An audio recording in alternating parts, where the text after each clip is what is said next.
Di mo ako naiintindihan. Kasi ayaw mo akong intindihin. Di mo ako naiintindihan dahil ako lagi ang iyong dinidiin. Na sa ating dalawa ako ang kulang. At kapag nagpaliwanag ako, ikaw pa yung matapang. Saan ako lulugar? Kung pinagdadamot mo ang espasyo dyan sa puso mo, at di mo kayang pakinggan ang mga paliwanag ko. Bakit sa ating dalawa ko lagi ang mali? Na kapag may nanlalamig ako lagi ang sinisisi. Ano ba kasi talagang punot dulo ng lahat? Kung bakit sa akin di ka naging tapat?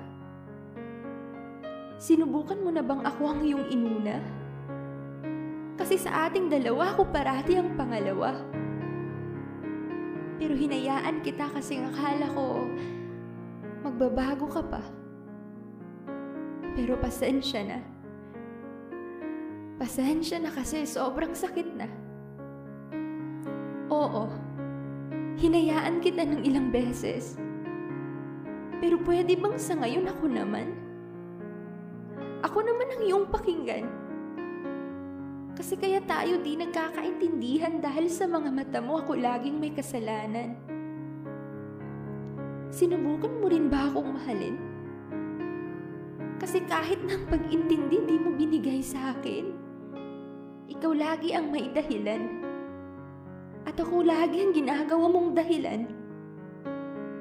Dahilan ng bawat pagkakamali mo. Dahilan kung bakit di ka naging tapat sa iyong mga pangako. Pero tanggap ko na sa ating dalawa di akong nagkulang. Dahil kahit na ilang beses kong sinubukan na bawasan ang bawat espasyo, ikaw itong pilit na lumalayo. Lumalayo ka kasi natatakot ka. Nagagalit ka kasi di mo kaya. Na nakikita na ako itong nasasaktan sa mga nagawa mong kasalanan.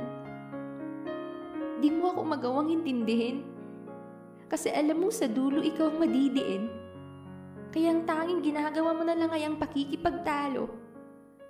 Kasi ito yung natatangi mong paraan para matakpan ng iyong pagkatalo. Pagkatalo sa mga pangakong binitawan mo. Pagkatalo na ipaglaban ng ikaw at ako. Kasi alam mong ikaw yung mali. Ikaw ang may mali. Pero bakit di mo ako kayang tanggapin? Handa naman akong muli kang tanggapin pagkatapos mo akong lokohin. Di mo lang kasi ako naiintindihan. Oras lang naman ang aking kailangan. Oras para mahilom ang sakit. Kaya pwede bang huwag kang magalit? Kasi handa naman akong magmahal ulit. Pero patawad kung napagod ako sa'yo. Patawad dahil naubos ako. Ang sakit-sakit lang kasi. Na di mo ako naiintindihan. At di mo ako kayang pahalagahan.